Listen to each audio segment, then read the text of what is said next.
The thing you hate most about your life is also your greatest opportunity. Something is missing from your life. You have a nagging dissatisfaction, something that undermines your happiness and turns all the colors gray. That's not a curse, that's a compass.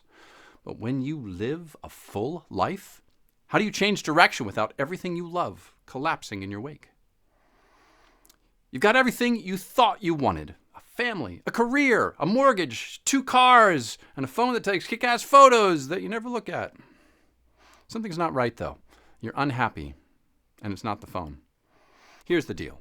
You have an uncomfortable hole in your life, and you keep trying to fill it in to feel better. You buy stuff you don't need. You drink, you smoke, you spend your free time in an altered state. You have meaningless sex or a porn habit. You eat food, too much and the wrong kind. You doom scroll and argue with internet trolls. None of them fit, though. It's like cutting up a banana peel for a puzzle piece. It squeezes into place, but it doesn't complete the picture.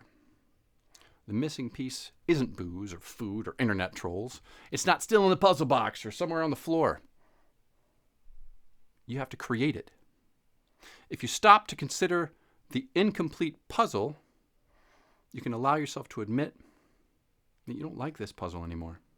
In fact, you haven't for quite some time, and you've been distracting yourself by zeroing in on that one missing piece because with so much time spent already on the familiar pieces of your life, it is daunting to think about starting a totally new one. But maybe it is time to start putting together a new puzzle. I've been there. I trapped myself in a cushy corporate job where I cut out the brightest part of myself for a fat paycheck. When money is most people's biggest problem, a lot of money feels like the solution to every problem. But it's not. When you're not fulfilled, the money doesn't lose its value. You lose your value in the money. I made multiple 6 figures a year, and yet I still racked up tens of thousands of dollars in debt because I tried and failed to buy happiness. When the economy turned and I was laid off, I realized I was missing out on my own life. I decided not to run out and find a new job to continue to slowly lobotomizing myself. I was working so hard for a life that I was barely living. Do you like your life anymore? Be honest with yourself.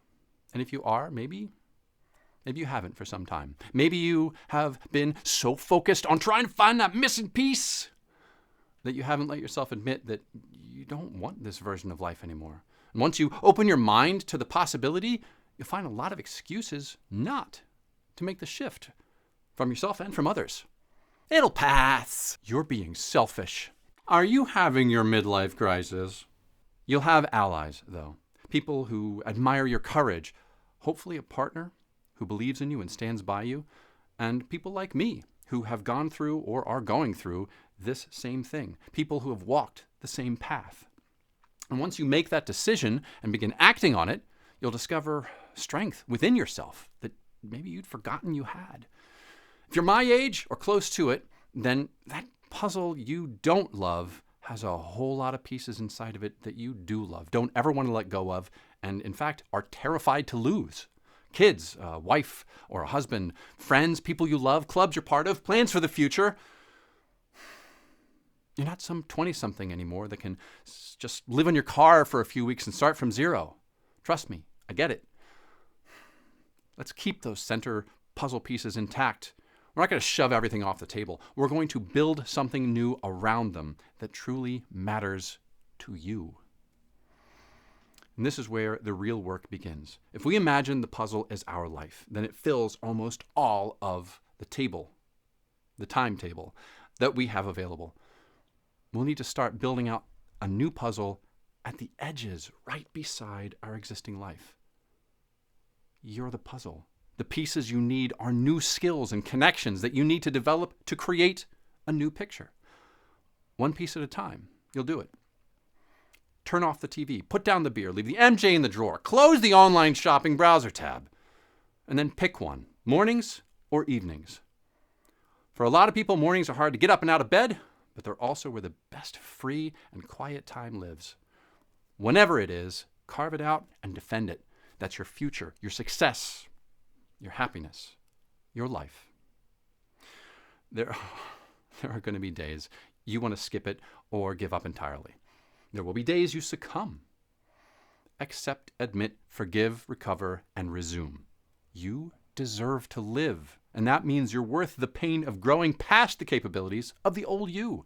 Think of it as training for a marathon. Each day is the run you take so that tomorrow you're able to run farther.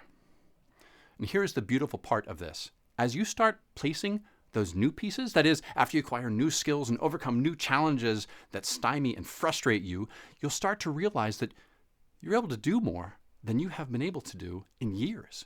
And once you get your first couple of wins, get your own first customer, or earn your first dollar that doesn't come from a paycheck made of chains, when you solve a problem with skills you didn't possess a year ago, something magical happens. You fall back in love with life. Your new successes give you back the excitement you used to feel. Except this time, it's not about fitting into someone else's picture of success. You start to create your own. You're going to have new challenges that are going to trip you up. If you start having success in a new venture or acquire a new skill set, you'll have to decide how those things fit within your existing commitments. Will you gradually transition to your new career while you maintain your existing job, working days and nights? Will you find ways to bring your new passion into your family life so that you get to spend time with your kids even as you're working 6 and 7 days a week? There are going to be setbacks, days when the old life looks far rosier than it used to. But you need to hold on to how you feel growing forward. You cannot avoid setbacks, but you can expect them and prepare yourself for them. Every day should be a day of gratitude. Even the hard days are opportunities for growth. And then, on one of those days, as you express your gratitude for what it offered, you'll realize that the hole you were trying to fill, the empty space that launched you on this journey, will be gone. Not because you found the perfect fitting piece, but because you built an entirely new puzzle, a new you that has no missing pieces. You'll no longer be living a life that doesn't fit. You'll be living one that is uniquely, wonderfully yours. Remember, bad habits are a sign that something's missing from your life. Keep up with the things that you want to keep. Begin by working in the margins, mornings, nights, weekends. Don't measure success by other standards and cultivate an attitude of gratitude. Take out a piece of paper or start a new note or a new document. Write down what you want to do now. That's your first piece. You don't need to know what the whole new puzzle will look like yet. You just need one piece to start a puzzle, one step to begin a journey. Give yourself one goal to drive toward and then figure out the next step to take and then take it. You're not just solving a puzzle, you're creating a new you. And you have permission to be amazing. Go for it.